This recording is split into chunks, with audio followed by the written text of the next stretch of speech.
ሰላም ሰላም ዩናይትዳውያን እንዴት ናችሁ? ቤተሰቦቻችን ሁሉ ሰላም። ዛሬ ጨዋታ ቀን ነው። ስድስተኛ ጨዋታችንን በሰኞ ቀን እንከውናለን። በዚህ ጨዋታችን ግን እንደ ሌሎች ሰኞ ቀን የከወንናቸው ጨዋታዎች እንደዚሁ ብዙ ጊዜ እንደምናደርጋቸው ወሳኝነቱ በተለይ ዛሬው እጅግ ላቅ ያለ ነው።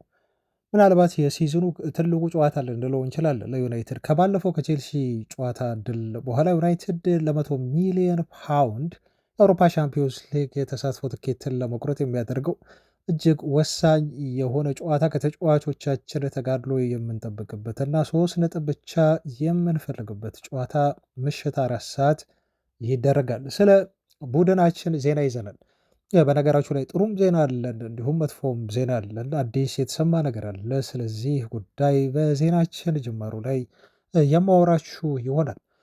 ከዛ ውጪ ግን ትላንት የተከሰተ ክስተት አለ። አንድ በዌምብሌይ እንደው ቀይ ካርድ ላይሰጥ የሚችል ከዚህ በፊት ዩናይትድ ላይ ብዙ ካርዶች፣ ብዙ ውሳኔዎች ከቫር በኋላ ተወስኗል።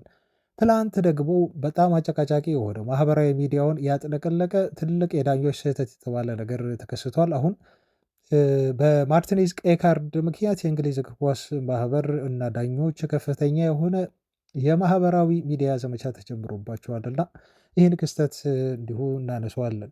ከዛ ወደ ተለመዱ ዜናዎች እናልፋለን። አንድ አሰልጣኝን ቅጥር በተመለከተም እንዲሁ ዜና ወጥቷል። አዲስ ያለውን ነገር እነግራችኋለን። ከዛ ውጪ ወደ ተለመዱ የዝውውር ዜናዎችም እንዲሁ እናልፋለን። ሪዮ ፈርዲናንድ ስለ አንድ ተጫዋች በተለይ ኳሊቲ ይነግረናል። ዩናይትድ ይሄን ልጅ ቢያመጣው በትልቁ ይጠቀማል ሲል ነው። ለምን ይሄን ሀሳብ እንደሚያነሳ ማብራሪያውን የሚሰጠው ፈርዲናንድ የተናገረውን ንግግር እንዲሁ እናደርሳለን። የቀድሞ የዩናይትድ ሌላኛው ሌጀንድ የሆነው ዴቪድ ቤካም በበኩሉ አንድ ተጫዋችን እንዲሁ በተመለከተ ጥንቃቄ ማድረግ አለበት ዩናይትድ የተሻለው አማራጭ ይሄ ነው፣ ምክንያቴም ይሄ ነው ሲል የሚያስገርም ነገር ነው የተናገረው ዴቪድ ቤካም። እና እንደው ልትሰሙት ሀሳቡን እንዲሁ ከእሱ ጋር ልትስማሙበት ወይንም ልትቃወሙት ትችላላችሁ። ኦፍኮርስ ግን በጣም ጥሩ የሆነ ፖይንት ስላነሳ እናወራለን።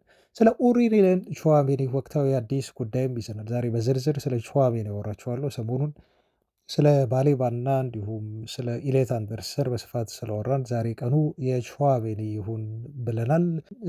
መረጃዎች እስከ መጨረሻው አብራችሁኝ ስትቆዩ ታገኛላችሁ። እንደተለመደው 600 ላይክ 800 እየሰጣችሁኝ ነው፣ ከልብ ነው ማመሰግነው። ወደ ቤተሰቦቼ ዛሬም ይህን ቪዲዮ ላይክ አድርጉት፣ አብራችሁኝ ሁኑ። መልካም ቆይታ። በእንግሊዝ ፕሪምየር ሊግ እጅግ ተጠባቂ የሆነ ጨዋታ ዛሬ በኦልትራፎርድ ይደረጋል። ጨዋታው ምሽት 4 ሰዓት ነው የሚደረገው። ዩናይትድ ብሬንትፎርድን ያስተናግዳል። ሁለቱም ክለቦች ለአውሮፓ መድረክ ለመሳተፍ እየተፎካከሩ ያሉ ቡድኖች የሚያደርጉት ጨዋታ ነው። ግን ከብሬንትፎርድ በተለየ ለዩናይትድ ጨዋታው ብዙ ትርጉም አለው። ይሄን ጨዋታ ማሸነፍ ማለት ለማንቸስተር ከ99 በመቶ በላይ ወደ አውሮፓ ሻምፒዮንስ ሊግ የሚሳተፍበትን ትኬት የሚቆርጥበት ጨዋታ ነው እና ከጨዋታው 3 ነጥብ ማግኘት ለዩናይትድ ከምንም በላይ አስፈላጊና ወሳኝ እንዲሁም አንገብጋቢ ነው የሚሆነው። ብሬንትፎርድ ባለፉት 5 ጨዋታዎች ላይ አቻዎችን ያበዙ ቲም ናቸው። ጎሎችን አንዳንዴ ያስቆጥራሉ፣ አንዳንዴ ባዶ ለባዶ ያጠናቀቋቸውም ጨዋታዎች አሉ። በጣም ዲፌንሲቭ እንደሆኑ ነው የሚያሳያቸው። ብዙ ጨዋታዎችን የባለፉት 5ቶቹን እንዲሁ በአቻ ውጤት ማጠናቀቃቸው ዩናይትድ ይህን ጨዋታ ለማሸነፍ በጣም ክሊኒካል መሆን እንዳለበት ነው ዛሬ ምሽት ላይ እንድትረዱ የሚያደርጋችሁ። ግን የሃሪ ማጉዌር መመለስ አይ ቲንክ ትላንትም ስለው ነበር ለዩናይትድ መከላከል በጣም ጥሩ የሆነ ተጫዋች ነው። የተከላካይ መስመሩን ሊያጠናክር ይችላል። በተለይ ኢገር ቲያጎ የአየር ላይ ኳሶችን እንዳይጠቀም ሊያደርገው ይችላል፣ በአንድ በመያዝ ማለት ነው። ከዛ ውጭ ደግሞ አጠገቡ ያው ሄቨን ይኖራል። ሄቨንም ተመሳሳይ የሆነ ተክለ ቁመና ያለው ነው። ተክለ ፊዚካሉ እንደዚሁ ተመሳሳይ ባይሆንም ከሃሪ ማጉዌር ጋር ሁለቱ ተከላካዮች የዩናይትድን የመከላከል አቅም ዛሬ ከፍ ያደርጉታል ተብሎ ይጠበቃል። ኤክስፒሪያንስ ከያንግ ሆት ከሆነ ተከላካይ ጋር ዩናይትድ አጣምሮ ብሬንትፎርድን ምሽት በኦልድ ትራፎርድ የሚገጥም ይሆናል ማለት ነው እና በማንቸስተር ዩናይትድ የትላንት ልምምዶች ላይ ግን እኔ እንደው ሰሞኑን ዜና ሰራላችሁ እረፍት ተሰጥቶት አርፏል ኩኛ ብዬ ነበር የነገርኳችሁ። ኦፍኮርስ ሲወጣ እረፍት ነበር የተባለው። ሪከቨር ማድረግ አለበት ተብሎ ተገልጾ ነበር ኩኛ። አንዳንድ ቤተሰቦች ኮሜንት ላይ ሁሉ ሳይቀር መንጌ እንደው የሚጫወተው በሳምንት አንዴ ነው፣ ምን ሆኖ ነው እረፍት የሚያስፈልገው ብላችሁ ኮሜንት ላይ አስተያየት ስትሰጡ ነበር። ግን አሁን ጉዳት እንደሆነ ነው እየተገለጸ ያለው። ጉዳት ስንል ግን ቀለል ያለ ጉዳት ማቲያስ ኩኛ እንደገጠመው ትላንት ከክለቡ የወጡ የዜና ምንጮች እየገለጹልን ነው ያሉት እና በዛሬው ጨዋታ ላይ መሰለፉን ሁሉ አጠራጣሪ ነው ሲሉ ገልጸውታል። ማቲያስ ኩኛ በእርግጠኝነት የብሬንትፎርድ ጨዋታ አለት ይሰለፋል በዛሬው ምሽት ተብሎ አልተነገረም ወይም አልተረጋገጠም ማለት ነው። ይሄ ከሆነ ደግሞ ለዩናይትድ ትልቅ ጉዳት ነው ብዬ ነው የማስበው። ማቲያስ ኩኛ እንደዚህ አይነት በጣም በጥብቅ መከላከል በሚጫወቱ ቲሞች በቀላሉ ጎል በማይገባባቸው ቡድኖች ላይ ዩናይትድ ጎል እንዲያስቆጥር አንዳንዴ ዋጋውን እያሳየ ይሄ ኢንዲቪዥዋል ብሪሊየንስ የምንለው ነገር አለ። አንድ ተጫዋች ውጤትን ሲቀይር እንደዚህ አይነት ሞመንቶችን የሚፈጥርልን አይነት ተጫዋች ነው። ዛሬ የምናጣው ከሆነ ሚስ እናደርጓለን። ግን ደግሞ ሜሰን ማውንት በሱ ቦታ ሊሰለፍ የሚችልበት እድል በጣም ሰፊ ነው። እሱም ተክቶ ዛሬ የሚያገኘውን እድል በመጠቀም የማንቸስተር ዩናይትድ ደጋፊዎችን በደንብ ራሱን የሚያሳይበት፣ በተለይ አሞሪም ክለቡን ከለቀቀ በኋላ ብዙ የመጫወት እድል እያገኘ አይደለም። ሜሰን ማውንት የዛሬውን እድል ግን ይጠቀምበታል ብዬ በግሌ ያስባለሁ። ኩኛ የማይኖር ከሆነ ነው ግን እና ቤተሰቦቻችን የዛሬው ምሽት ጨዋታ ያው ለዩናይትድ እጅግ በጣም ወሳኝ ከመሆኑ አንፃር በሶስት ነጥብ ማግኘት ብቻ በጣም በጣም በጣም ትልቅ የሆነ ውጤት ሆኖ ሊመዘገብ ዩናይትድንም ወደ አውሮፓ ሻምፒዮንስ ሊግ ሊያሳልፍ ይችላል ማለት ነው። በሊድስ ዩናይትድ የባለፈውን ጨዋታ በኦልድ ትራፎርድ ስናደርግ በጣም አሳፋሪ የሆነው እንቅስቃሴ እና ውጤት ነው ያስመዘገብነው። ዛሬ ደግሞ ተጫዋቾቻችን በኦልድ ትራፎርድ ይሄን ጉዳይ መካስ አለባቸው። ምክንያቱም ቀጣይ ጨዋታ የምናደርገው ሊቨርፑል ነው። በዛሬው ጨዋታ ኢቨን አቻ እንኳን ጥሩ ውጤት ነው ብዬ አላስብም። ማሸነፍ እና ማሸነፍ ብቻ ዩናይትድን ትልቅ ውጤት ይዞ እንዲወጣ ያደርገዋል። ለቀጣይም ከሊቨርፑል ጋር በጣም ሪላክስ አድርገው በተዝናና መልኩ ከዛ በኋላ እንደ ዋቻ መውጣት በራሱ ቲሙን ስለሚያሳልፈው ወደ አውሮፓ ሻምፒዮንስ ሊግ ዘና ብለው እንዲጫወቱ ያደርጋቸዋል ብዬ ነው የማስበው። ከዛሬው ጨዋታ ድል ማናደርግ ከሆነ ግን ከዚህ በኋላ ያሉ ጨዋታዎች በራሱ ስትረስ ይፈጥራሉ።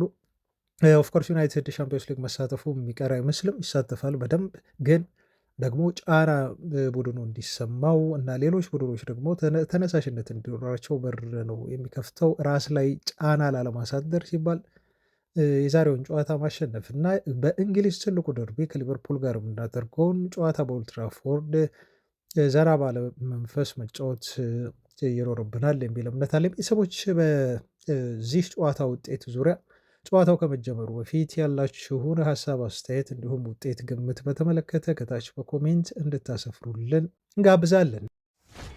በዩናይትድ የባለፉት ጥቂት የልምምድ ሴሽኖች ላይ ጄጄ ገብርኤል ከዋና ቡድን ጋር ተለማምዷል ተብሏል።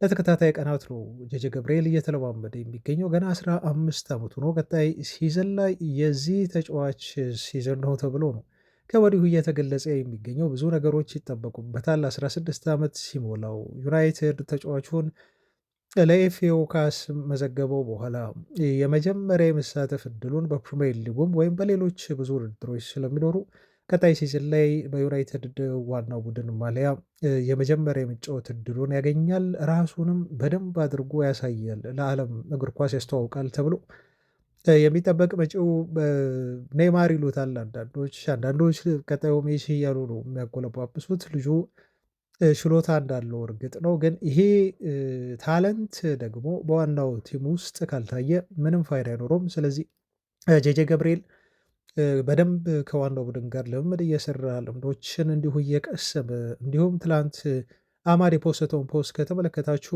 በተለያዩ ይሄ የታለንት ውድድሮች ላይ ሁሉ ከአማድ ጋር እንዲሁ ተፎካክሮ አይ ቲንክ አማድ አሸንፎት ቀጣይ ስትወዳደርኝ ግን ለማሸነፍ ና ብሎ አብሮት ፎቶ ፖስቷል እና ምን ያህል ከዋና ቡድን ተጫዋቾች ጋር እየተግባባ እንደመጣ ገና በ15 ዓመቱ ብዙ ልምዶችን እየቀሰመ እንደመጣ በአንዳንድ እግር ኳሳዊ ችሎታዎች ላይም ከዩናይትድ ዋና ተጫዋቾች አማድን ከመሳሰሉት ጋር ልጁ ሜዳ ላይ እየተፎካከረ እንደሆነ ነው የሚያሳያችሁ። ትልቅ ልምድ ይሆነዋል ለቀጣይ ሲዝን ምናልባት የአርሰናሉ ዶማን የሰበረውን ሪከርድ የመስበር እድል ያለው ተጫዋች ጄጄ ገብርኤል ከዩናይትድ ተጫዋቾች ጋር ልምምድ ሲሰራ እንደዚሁ ተመልክቷል።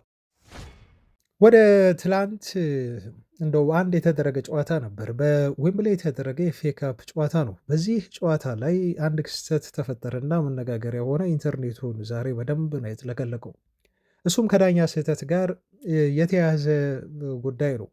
ሌክዛንድሮ ማርቲኔዝን ታስታውሳላችሁ። በኦልትራፎርድ ሊድስ ዩናይትድን ስንገጥም ምንም እንኳን የዚህ ተጫዋች ሜዳ ውስጥ መኖር ዩናይትድ ድል እንዲያደርግ ይረዳዋል ብዬ እርግጠኛ ሆኜ ባልናገርም ግን ተጫዋቹ የካልቨርት ልዊንን ፀጉር ጎትተሃል በሚል ሰበብ ከሜዳው በቀይ ካርድ እንዲወጣ ተደርጎ ነበር እና ከዚህ ክስተት በኋላ ተመሳሳይ ኢንሲደንቶች ተፈጠሩ። ለምሳሌ በፉልሃሙ ጨዋታ ማንሳት ትችላላችሁ። ትላንት ደግሞ ብዙ ሰዎች እንዲቀባበሉት ያደረገው የኩኩሬሃን ጉዳይ ነው እና ኩኩሬሃ በካልቨርት ልዊን ፀጉሩ እንደተጎተተ ያስታውቃል። ምስሎችም ያሳያሉ፣ ቪዲዮዎችም በዚህ መልኩ ያሳያሉ። ከማርቲኔዝ ጋር የሚለየው ምንድን ነው? ካልቨርት ሉዊን በጣም ለሰከንድ ቅጽበት ነው ፀጉሩን የጎተተበት።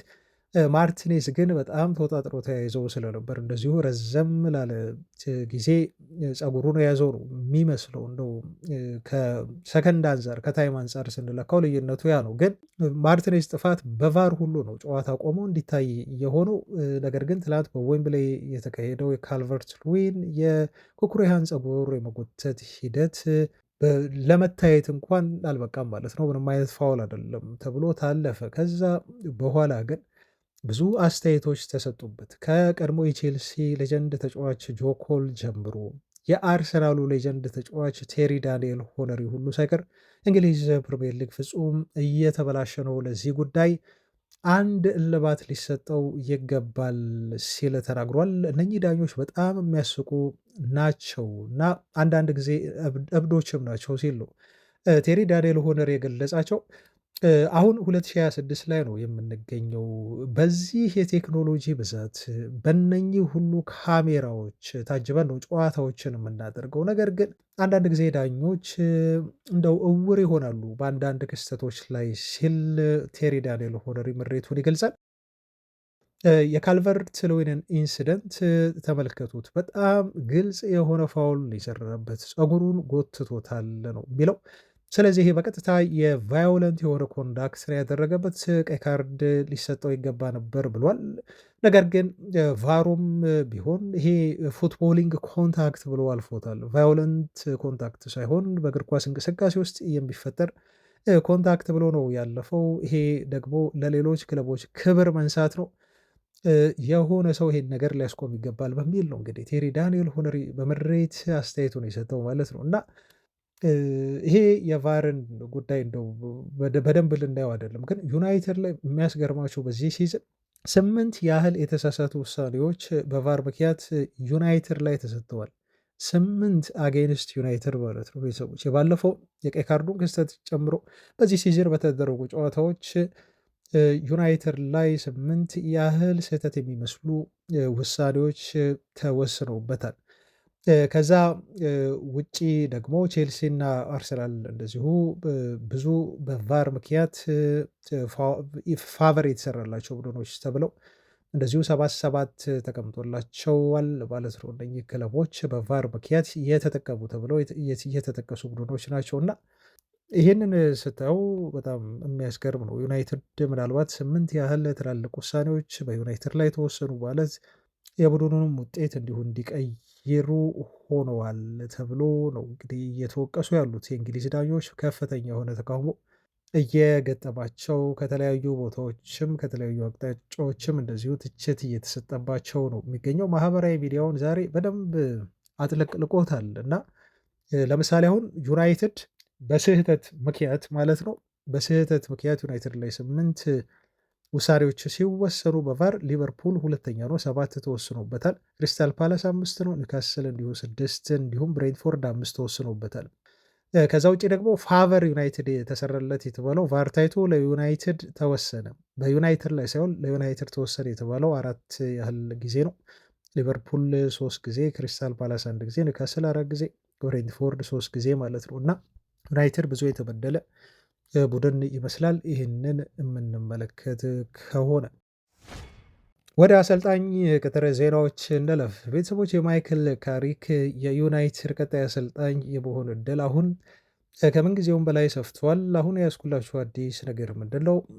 በዚህ ሳምንት በባለፈው ሳምንት ማለት ነው በባለፈው ሳምንት የዛሬ ሰኞ ስለሆነ ልምድ ሲሰሩ በካሪንግተን የተገኙት የክለቡ ከፊል ባለቤት የሆኑት ሰር ጂም ራትክሊፍ ነበሩ እና ሰር ጂም ራትክሊፍ በጣም በቅርበት ልክ እንደ ግምገማም በሉት በማንቸስተር ዩናይትድ ካሪንግተን ስፍራ ተገኝተው ማይክል ካሪክ ቡድኑን እንዴት እየመራው እንደሆነ እንዴት ስትራክቸር እያደረገው እንደሆነ በአጠቃላይ ከሩበን አሞሪም መልቀቅ በኋላ በደንብ ቡድኑን የገመገሙበት አሰራሩን የካሪክን የገመገሙበት ሳምንት ነው ተብሎ ያለፈው ሳምንት ተጠቅሷል እና ራትክሊፍ በኦልትራፎርድ መገኘታቸው ያው ለስራ ጉዳይ ለስብሰባ አይነት ቢሆንም ግን እግረ መንገዳቸውን የማይክል ካሪክን የአሰለጣጠን ሂደትና እንዴት ዩናይትድን ረን እያደረጉ እንዳለ ታዝበዋል ተብሎ ተገልጿል እና አሁን ምን የሚል ዘገባ ወጥቷል። ራትክሊፍ በጣም የሚወደው የሚያደንቀው ስቲል በማይክል ካሪክም እንዲሁ እምነት የለውም ብዙም ከሱ ይልቅ እንደውም ዩናይትድን መጥቶ ቢይዝ የሚመኘው ጋሬዝ ሳውዝጌትን ነው ተብሎ ተነገረና ሳውዝጌት ቢመጣ ምርጫው ነው ለራትክሊፍ ተብሎ ተገልጿል። የሆነ ፐርሰናል የሆነ ኮኔክሽንም ባላቸው በጣም ይቀራረባሉ።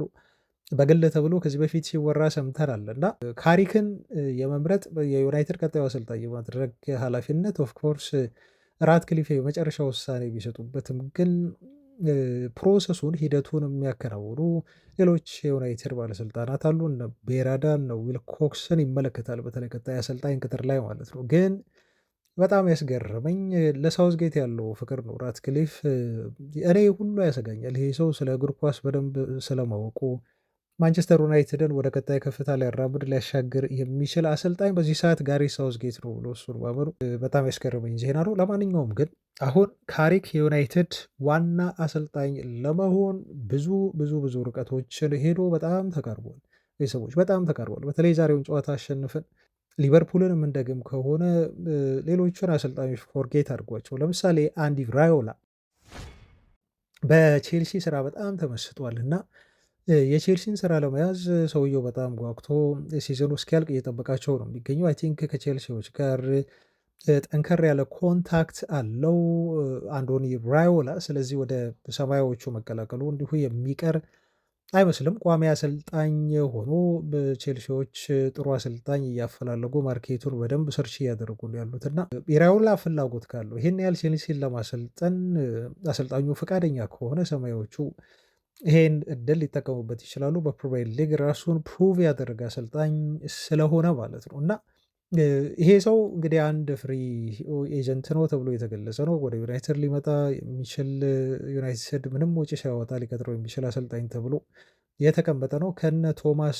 ቱኸል ጋር። አሁንም ዩናይትድ ቶማስ ቱኸልን እንግዲህ አሳምኖ ከእንግሊዝ ብሔራዊ ቡድን ስራው ወደ ዩናይትድ ለማምጣት ያስባል ተብሏል። ጁሊያን ንግሊስማን አለ። ሌላው የሚጠቀሰው አሰልጣኝ ኡናይ ኢምሬ ነው ማለት ነው እና እነኚህ አሰልጣኞች ስቲል አሁንም በዩናይትድ ቀጣይ ቋሚ አሰልጣኝ ሆኖ ይቀጠሩ አይቀጠሩ የሚለው ላይ ውሳኔ ላይ አልተደረሰም። ግን ደግሞ የመጨረሻ ውሳኔ የሚደረሰው እና የካሪክ ቅጥርም ቢሆን ይፋ የሚሆነው ሲዝኑ ከተጠናቀቀ በኋላ ነው። ስለዚህ ሲዝኑ እስኪጠናቀቅ ድረስ የዩናይትድ ቋሚ አሰልጣኝ ማን እንደሚሆን በይፋ አይገለጽም ተብሎ ተነግሯል። ግን ብዙ የዜና ምንጮች ፋብሪሶ ሮማኖን ጨምሮ አሁንም ስቲል እየነገሩን ያለው ማይክል ካሪክ የዩናይትድ ቋሚ አሰልጣኝ የሆነ የመቀጠር እድሉ በጣም ሰፊ እንደሆነ ነው። ወደ ዝውውር ዜናዎች በቀጥታ እንለፍ። ቤተሰቦች ይህንን ቪዲዮ ላይክ ማድረጋችሁንም እንዲሁ አትርሱ። ሰሞኑን በትንሹ 600 ላይክ የሰጣችሁ ነው። እጅግ በጣም ከልብ ነው የምናመሰግነው ቤተሰቦቻችን ለድጋፋችሁ፣ ለአስተያየቶቻችሁ ሁሌም ከጎናችን ለምትሆኑ ለምታበረታቱን የቻናላችን ቤተሰቦች ላቅ ያለ አክብሮታችንን በድጋሚ እንገልጻለን። የማንቸስተር ዩናይትድ የክረምት የዝውውር መስኮት እቅዶች ከወዲሁ ፕላን ወጥቶላቸው እየተዘጋጁባቸው ነው የሚገኘው። የሚጠበቀው የአውሮፓ ሻምፒዮንስ ሊግ ትኬትን መቁረጥ ነው። በዝውውር እንዲሁ ታርጌቶቻችን ላይ አክሽን ለመውሰድ ወይ ደግሞ ወደ እንቅስቃሴ ውስጥ ለመግባት ማለት ነው። ምክንያቱም ትላንት በሰፊው እንዳወራሁበት የዩናይትድ የዝውውር እንቅስቃሴ የሚወሰነው በአውሮፓ ሻምፒዮንስ ሊግ ተሳትፎ ነው ማለት ነው። ትኬቱን እስካላገኘን ድረስ በእርግጠኝነት ተጫዋቾችን ለማስፈረም ግምገማዎችን ብናካሂድም እና እንደው መሰራት ያለባቸውን ባክግራውንዶች ስራዎችን ብንሰራም ግን ግዴታ ሻምፒዮንስ ሊግ ትኬትን ማግኘት ወሳኝ እንደሆነ ነው የተገለጸው እና ዩናይትድ በጣም በጣም ትልቅ የሆነ የዝውውር መስኮት ያሳልፋል ተብሎ ክረምት ላይ ይጠበቃል። በነገራችሁ ላይ ግን የአንዳንድ ተጫዋቾችም ዋጋ እንደው ኢንፍሌት እያደረገ ነው የሚገኘው። በክረምት የዝውውር መስኮት ብዙ ጊዜ የተጫዋቾች ዋጋ ኢንፍሌት እያደረገ መጥቷል። የዚህ ክረምት ግን ፍጹም ይለያል እና ለምሳሌ እንደው አንድ ሶስት ተጫዋቾችን ምሳሌ ብጠቅስ ኢንዞ ፈርናንዴዝ አሁን ከ100 ሚሊዮን ፓውንድ በላይ የተጠየቀበት ነው። 107 ሚሊዮን ፓውንድ ተብሎ በቼልሲ ተለጥፎበታል። አጠቃላይ 8 ጎል አስቆጥሮ 3 አሲስት አድርጎ በ32 የፕሪሚየር ሊግ ጨዋታዎች ነው እንግዲህ ቼልሲዎች 100 ሚሊዮን ፓውንድ ስጡን እያሉ ከዛ በላይ ዋጋውን ለጥፈውበት የሚገኙት። ከዛ በላይ ሪያል ማድሪድ ይፈልገዋል፣ ባርሴሎና ይፈልገዋል፣ ሲቲ ይፈልገዋል። ሰሞኑ እንደሰማችሁ በኢሌት አንደርሰን ላይ ያለው ፍላጎት ጠንካራ ነው። ግን የተጫዋቹን ስታት ስናይ 2 ጎል ብቻ ነው ያስቆጠረው በዚህ ሲዝን፣ 2 አሲስት አለው በ33 የፕሪሚየር ሊግ ጨዋታዎች ለፎረስት ሲጫወት። ተጫዋቹ ግን አሁን የመሸጫ ዋጋው ምናልባት የእንግሊዝ ሪከርድ የዝውውር ሂሳብ ተብሎ እየተቀመጠ ነው የሚገኘው ከ100 እስከ 125 ሚሊዮን ፓውንድ ተብሎ። ኒውካስል ይፈልገዋል ተጫዋቹን፣ ሲቲ ይፈልገዋል፣ ማንቸስተር ዩናይትድም እንደዚሁ አጥብቆ ይፈልጓል። ግን ይሄን ያህል ገንዘብ ለማውጣት ለልጁ በዩናይትዶች ፈቃደኛ አይደሉም። ሲቲዎችም እንደዛው። ሞርጋን ሮጀርስን አሁን ተመልከቱ። ለምሳሌ ይሄ ተጫዋችም እንግሊዛዊ ነው ልክ እንደ ኤሌት አንደርሰን ሁሉ። ግን በአስቶን ቪላ ተጫዋቹ እስከ 100 ሚሊዮን ዩሮ ገንዘብ ክፈሉበት ተብሏል።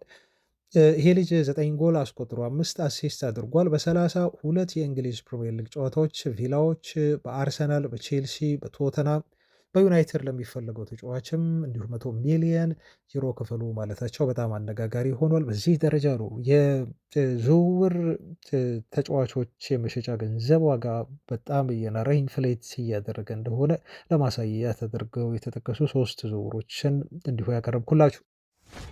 ወደ ቀጣይ ዜናችን እንለፍ። አሁን ከዝውውር ዜናዎች አልወጣንም። የሪዮ ፈርዲናንድን አስተያየት ነው አሁንም ነገራችሁ። ትናንት ብዙ ነገሮችን በካርሎስ ባሌባ ጉዳይ ስናወራ ነበር። ዛሬ ኦፍኮርስ በዚህ ተጫዋች ዝውውር ዙሪያ አዲስ ነገር ይዘን አይደለም የመጣ ነው። ግን የሪዮ ፈርዲናንድ አስተያየት ተጫዋቹ ለምን ለዩናይትድ መፈረም እንዳለበት፣ ዩናይትድ ለምን እንደፈለገው ይበልጥ የሚገልጽበትን አስተያየት ነው በዚህ ተጫዋች ዙሪያ የሰጠው። ሪዮ ፕሬዘንት በሚለው የዩቲዩብ ቻናሉ ላይ ስለ ባሌባ ልዩ ተሰጥኦ ያለው ተጫዋች እንደሆነ ምንም ጥርጥር እንደሌለው ፈርዲናንድ ገልጿል። ኳስ በእግሩ ሲገባ ፈርጣማ ነው። በተክለ ሰውነቱን ተጠቅሞ ኳሱን ኮንትሮል የማድረግ ተፈጥሯዊ ችሎታ አለው ነው የሚለው። በራስ መተማመኑ በጣም ከፍተኛ ነው። ኳስ ወደፊት ገፍቶ የሚሄድበት መንገድ እንዲሁም አደጋዎችን በማንበብ እና ጨዋታዎችን በማቀላጠፍ በማፍጠን ረገድም እጅግ ከእድሜው በላይ ብስለት የሚታይበት አማካይ ነው ሲል ነው ያደነቀው። ከሁሉም በላይ ደግሞ ጎልቶ የሚታየው በአንድ ለአንድ በዱዋል ፉክክር ወቅት ያለው ጠንካራነትና ኳስን መልሶ የመንጠቅ ፍጥነቱ ነው ሲል አድንቆታል። ኳስ ነጥቆ ዝም ብሎም ተጫዋቹ አይጥለውም። የሆነ የሚጠቅም ነገር ይሰራበታል። በጣም ጥሩ የሆነ ፓስ ነው የሚያደርገው ብሏል። ለዘመናዊው ፕሪሚየር ሊግ ደግሞ ይህ ኳሊቲ በጣም ቁልፍና ወሳኝ ነገር ነው ሲል ነው ፈርዲናንድ የሚያደንቀው። ለካሳሜሮ የረዥም ጊዜ ተተኪ የፈለጋችሁ ከሆነ ባሌባ ትክክለኛ ምርጫ ሊሆን ይገባል። ከካሳሜሮ የተሻለ ጉልበትና የመንቀሳቀስም ሞቢሊቲም እንዲሁ ብቃት አለው እድሜውም ለጋ ከመሆኑ አንፃር ሲል ይናገራል። ባሌባ በተለይ በሽግግር ወቅት የተሻለ ቅልጥፍና እና ኳስ ይዞ የመሄድ ወይም ቦል ኬሪስ ችሎታ አለው ነው የሚለው ፈርዲናንድ። እጅግ የተሻለ ስነ ስርዓት ያለው ዲሲፕሊንድ የሆነ በመከላከል ረገድም እንዲሁ ፍጹም አስተማማኝ የሆነ አማካይ ነው የሚለው። ልምድ የሚጎለው ቢመስልም ግን ለዘመናዊው መሃል ሜዳ የሚያስፈልጉ ኳሊቲዎችን በሙሉ አሟልቶ የያዘ ተጫዋች ነው ሲል ነው ክለቡ ዩናይትድ ካርሎስ ባሌባን ለማስፈረም በያዘው አቋም ፈርዲናንድ እንዲቀጥልበትና ተጫዋቹን እንዲያስፈርመው አስተያየት እየሰጠው። በትላንቱ ዜናችን ላይ ባሌባን ጉዳይ በተመለከተ በስፋት ስለወረንበት የትላንቱን ቪዲዮ ወደኋላ መለስ ብላችሁ ያሉ የቅርብ የባሌባ ዜናዎችን እንድትሰሙ እንዲሁን ጋብዛለን። ዛሬ ትኩረት ማድረግ የፈለግኩት በኦሪሌ ሹዋሜኒ ጉዳይ ነው። ቤተሰቦቻችን ሰሞኑን ስለዚህ ተጫዋች ብዙ መረጃ አላደረስኳችሁም። አሁን ዩናይትድ ወደ ኦሪሊያን ሹዋሜኒ ዝውውር ትኩረት ያደረገበት ትልቁ ምክንያት የቶናሊ ዝውውር ጉዳይ በጣም አስቸጋሪ ነው። ከፓኬጅ አንጻር ብዙ ገንዘብ ዩናይትድን ያስወጣል። አንድ ይሄ ነው። ሁለተኛ ነገር ደግሞ የሌት አንደርሰንን ዜናም በቅርቡ አድርሻችኋለሁ። ብዙ ምክንያቶችን አቅርቤያለሁ፣ ማስረጃዎችን ሰጥቻችኋለሁ። ተጫዋቹ ወደ ሲቲ ለማምራት ወስኗል በግል። እንደውም ትላንት አንድ ዜና ወጥቶ ነበረ። ይሄ ዜና ምን ይላል? አብዛኞቹ የኖቲንግሃም ፎረስት ተጫዋቾች ተጫዋቹ በቀጣይ ሲዝን ሲቲን ማሊያ ለብሶ እንደሚጫወት ይጠብቃሉ የሚል ዜና ነው አዲስ ያገኘሁት። ስለዚህም ተጨማሪ ሰሞኑን ላመንበት ለዚህ ተጫዋች ዩናይትድ ፉክክር ብዙም ራሱን ማራቅ አለበት፣ ብዙም ይህን ተጫዋች በመፈለግ ጊዜውን አያጠፋም ብለን ለተከራከርንበት ነገር ትልቅ ማሳያ ተደርጎ ሊወሰድ ይችላል። ተጫዋቹ ስለመወሰኑ የፎረስት ተጫዋቾች ሁሉ ሳይቀር ነው አሁን አምነው የተቀበሉትና እነሱም እምነታቸው ወደ ሲቲ እንደሚሄድ እንደሆነ ነው የተገለጸው ማለት ነው። ስለዚህ ትላንት ፖል ስኮልስ የተናገረውን ሀሳብ በዚህ ተጫዋች ዙሪያ ዩናይትድ የማይፈልገውን ተጫዋች ለምን ይፈልጋል? የማይከተለውን ተጫዋች ለምን ይከተላል? ዩናይትድ ይሄ ተጫዋች እንደማይፈልገው ካወቀ የክብር ጉዳይ ነው፣ ቶሎ ብለው ሌሎች ዝውውሮች ላይ ትኩረት ማድረግ አለባቸው ብሎ እንዳለው ለዛም ይመስላል መጠባበቂያ በሚል ነው እንግዲህ ወደ ኦሬሊያን ሹዋሜኒ ዝውውር ዩናይትድ ፊቱን ያዞረው እና እነኚህ ምክንያቶች ናቸው የሸዋሜኒን የዩናይትድ ዝውውር አሁን ይበልጥ የመሆን እድል ያለው ዝውውር ተብሎ በበርካታ የሚታመኑ የዜና ምንጮች ሁሉ እየተጠቀሰ የሚገኘው። በትዊተር ገጹ ላይ ኢንዲካሊያ ተብሎ ይጠራል። ስለ ኢንዲካሊያ ከዚህ በፊት ብዙ ስለወሩ አልመለስበትም። ስለ ዜናው ምንጭ እንዲህ ብሏል። ኦሬሊያን ሸዋሜኒ በግል ጉዳይ ከማንቸስተር ዩናይትድ ጋር ተስማምቶ ጨርሷል። የተጫዋቹ ወኪሎች አሁን ዩናይትድ ከሪያል ማድሪድ ጋር ስምምነት ላይ እንዲደርስ ፑሽ እያደረጉ ነው እና ማድሪዶች ተጫዋቹን ለዩናይትድ እንዲሸጡት ጥረት እያደረጉ ናቸው። ምናልባት የተጫዋቹ ዝውውር የሚወሰነው በማድሪድ እና በዩናይትድ ስምምነት ነው እንጂ በግል ጉዳይ ኦሬሊያን ቹዋሜኒ በሚፈርመው ኮንትራት ብዛት፣ በደሞዝ ጉዳይ ምንም ጥያቄ የለውም፣ ያለቀ ጉዳይ ነው ብሎ እንዲህ ካለ ያዘገበልን ማለት ነው ቤተሰቦቻችን። እና ይሄ ልጅ እንደተስማማ ወደ ዩናይትድ የመምጣት ፍላጎት እንዳለው ምንም ጥያቄ የለውም። ከዚህ በፊት በሰጣቸው አስተያየቶች በኋላ ከማርካ ጋር የተናገረውን የሰጠውን ቃለ መጠይቅ እነግራችኋለሁ። ምን ያህል የዩናይትድ እኔ እንደው በግልጽ ባይናገርም ግን የዩናይትድ ደጋፊ እንደሆነ የጠረጠርኩበትን አስተያየት ተጫዋቹ የሰጠው ማለት ነው እና ለሪያል ማድሪድ ተጫውቶ አሳልፏል። በሪያል ማድሪድ መጫወት፣ በማድሪድ ጫና መጫወት ለዩናይትድ ለመጫወት በጣም ብቁ ያደርገዋል። ያን ጫና ተቋቁሞ መጫወቱ በራሱ ማለት ነው። ከሪያል ማድሪድ ጋር የላሊጋ ዋንጫዎችን አንስቷል። የዩኤፋ ሱፐር ካፕን አንስቷል ተጫዋቹ። እንዲሁም የፊፋ ክለብ ወርልድ ካፕን ማንሳት እየቻለ ነው። ለፈረንሳይ ብሔራዊ ቡድን ቋሚ ተጫዋች ሆኖ ወደ ዓለም ዋንጫው የሚያመራ ልጅ ነው። ፈረንሳይ ትልቅ ብሔራዊ ቡድን ነው፣ ትልቅ ቲም ነው ታውቃላችሁ። ሪያል ማድሪድም ከዓለማችን ትልልቅ ግዙፍ ክለቦች መካከል አንዱ ነው እና በትክክል ይህን ተጫዋች ለዩናይትድ ማስፈረም ማለት ብዙ ኳሊቲዎችን ብዙ ኤክስፔሪንሶችን ለዩናይትድ የአማካይ ክፍል ይዞ የሚመጣ ተጫዋች ነው ማለት ነው። ያለው ስኬት በራሱ ይሄንን ነው የሚነግራቸው። ሹዋሜኒ 2 የአውሮፓ ሻምፒዮንስ ሊግን ከሪያል ማድሪድ ጋር ማንሳት ችሏል። እንደዚሁም በአማካይ ክፍል ላይ ተቀዳሚው የሪያል ማድሪድ ዲፌንስ ሚድፊልድ ተሰላፊ ነው በየሳምንቱ ተጫዋቹ። እንዲሁም መልቲፕል ፖዚሽን ላይ መጫወት ይችላል። ስትሮንግ የሆነ ዱወል ኳሊቲዎች አሉት። ዱወል ማሸነፍ ይችላል። ቀደም እንዳልኳቸው ለፈረንሳይ ብሔራዊ ቡድን ቋሚ ጀማሪ ነው ተጫዋቹ። በዛ ላይ ደግሞ ትልቅ ፕሬሸርን ለዩናይትድ እንደመጫወት የሚያክል ፕሬሸርን የመቋቋም አቅም አለው ማለት ነው እና እነኚህ ሁሉ ነገሮች ተጫዋቹን ለማስፈረም ዩናይትድ እንዲያተኩር እና ሌላ አማራጭ እንዲያደርገው ተጫዋቹን ወደ ዝውውር እንቅስቃሴ ያስገብቶታል ማለት ነው። ቅድም ከነገርኳቸው ምክንያቶች ጋር ከቶናሊም እንዲሁም ከኢሌት አንደርሰን ዝውውር አስቸጋሪነት አንጻር ማለት ነው። አሁን በማንቸስተር ዩናይትድ መካከል እና በሪያል ማድሪድ የሚደረጉት ድርድሮች ይጠበቃሉ። ከዩናይትድ በኩል ክለቡ እንግዲህ በአውሮፓ ሻምፒዮንስ ሊግ የሚያሳትፈውን ትኬት እስኪቆርጥ ድረስ ነው የሚጠብቀው። እንደዚህ አይነት ትልልቅ ዝውውሮችን ለመፈጸም በዩናይትድ ሰዎች በኩል አሁን በውስጥ እየታመነ የሚገኘው ሹዋሜኒን ከዚህ በፊት ማድሪዶች ይለቁታል የሚል ሀሳብ አልነበርም።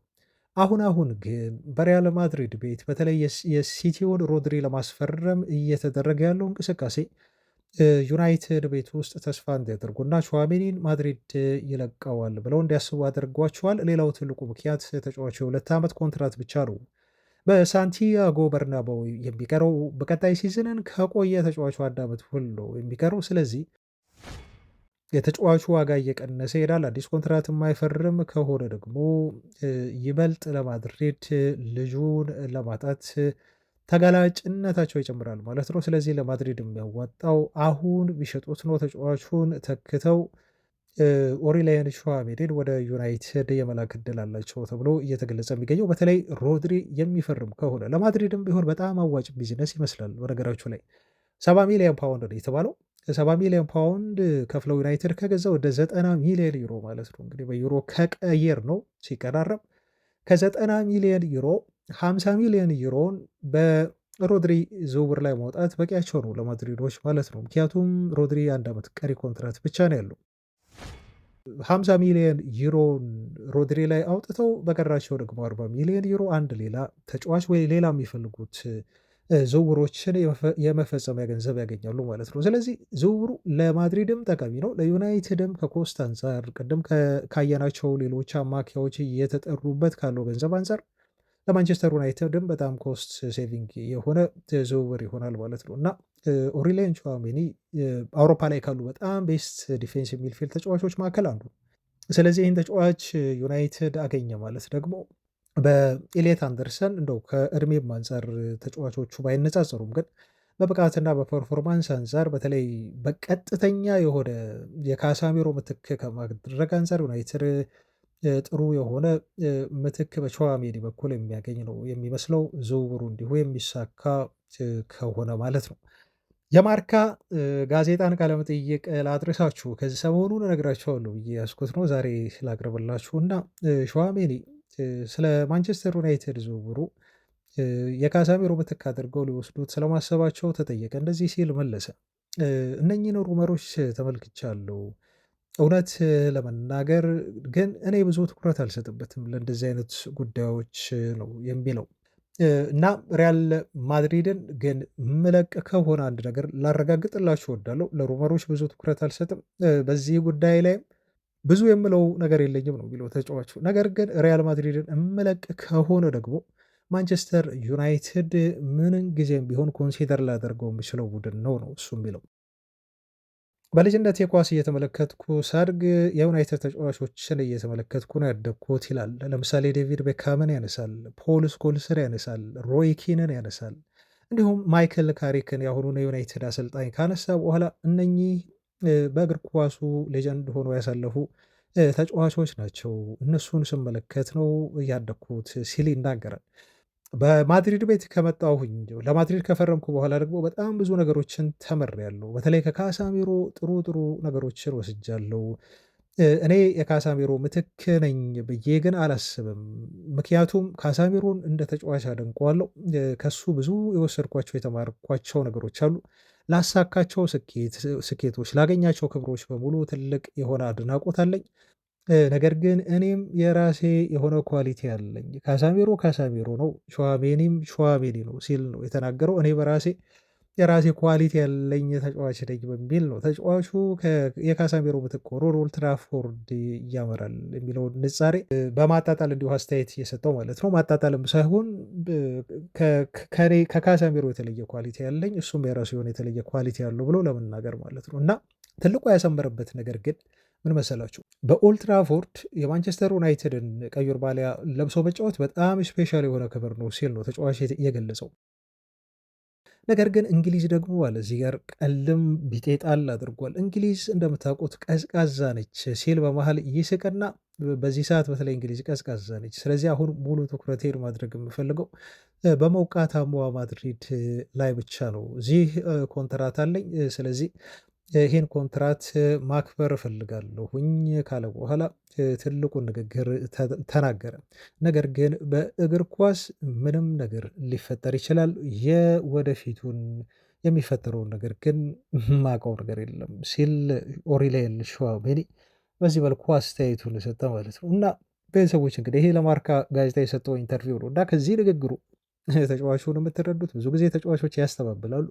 ፍጹም እዚህ ክለብ ልሄድ ነው አይሏችሁም፣ ግን በጀርባ ብዙ የሚስማሙት ነገር እንዳለም ታውቃላችሁ። ግን ይሄ ልጅ በቀጥታ እንደው ለዩናይትድ መጫወት አልፈልግም እፈልጋለሁ ብሎ አልተናገርም እንጂ እንደው እያንዳንዱ የሰጣቸውን የቃለ መጠይቁን ምላሾች በሙሉ ብታዩ ዩናይትድን ለመግባት ተጫዋቹ ፍጹም እንደማያመነታና ዩናይትድን ጥያቄ እንደሚቀበል ያረጋገጠበትን አስተያየት ነው የሰጠው ብዬ ነው እኔ በግሌ የምወስደው። እና የዚህ ልጅ የዩናይትድ ዝውውር ጉዳይ ዝም ብሎ የሚታይ አይደለም፣ ሲሪየስ ነው። ቤተሰቦቻችን በጣም በጣም ቬሪ ሲሪየስ ነው። በተለይ ኢሌት አንደርሰን ወደ ሲቲ ማብራቱ የሚቀር ካልሆነና ወደዛ ከሄደ ዩናይትዶች ትኩረታቸውን እዚህ ተጫዋች ላይ ማድረጋቸው ይጠበቃል። ለሁሉም ግን የአውሮፓ ሻምፒዮንስ ሊግ ተሳትፎ አስፈላጊ ነው። ዴቪድ ቤካም በዚህ ተጫዋች ዙሪያ የተለየ ሀሳብ ደግሞ ይዞ መጥቷል። እንደ ኦሬሊያን ቹዋሜኒ ወደ ዩናይትድ ይምጣ የሚለው ጉዳይ ላይ የእናንተን አስተያየት በኮሜንት እንድታሰፍሩልኝ ብጠይቅም ግን የተለያዩ የዩናይትድ ሌጀንድ ተጫዋቾች የተለያዩ አማካዮችን ስሞች እያነሱ እያሞካሹ የተጫዋች ቢመጣ ይሻላል፣ ይሄ ተጫዋች ቢቀር ይሻላል እያሉ አስተያየታቸውን እየሰጡ ነው እና አሁን በቅርቡ ደግሞ ዴቪድ ቤካም ተሳታፊ ሆኗል እዚህ ጉዳይ ላይ በተለይ ከቹዋሜኒ ዝውውር ጋር በተያያዘ ነው እሱ አስተያየቱን እየሰጠው። እንደዚህ ብሏል። ማንቸስተር ዩናይትድ ኦሬላይን ቹዋሜኒን ሊያስፈርም እንቅስቃሴ እያደረገ እንደሆነ ሰምቻለሁኝ ካለ በኋላ ግን ትልቁን ሀሳቡን እዚህ ጋር ይጠላል። 70 ሚሊዮን ፓውንድ ለዚህ ተጫዋች ዝውውር የሚያወጣ ከሆነ እኔ ሌላኛው ኡጋርቴ ይሆናል ብዬ አስባለሁ የሚል ነው የተናገረው።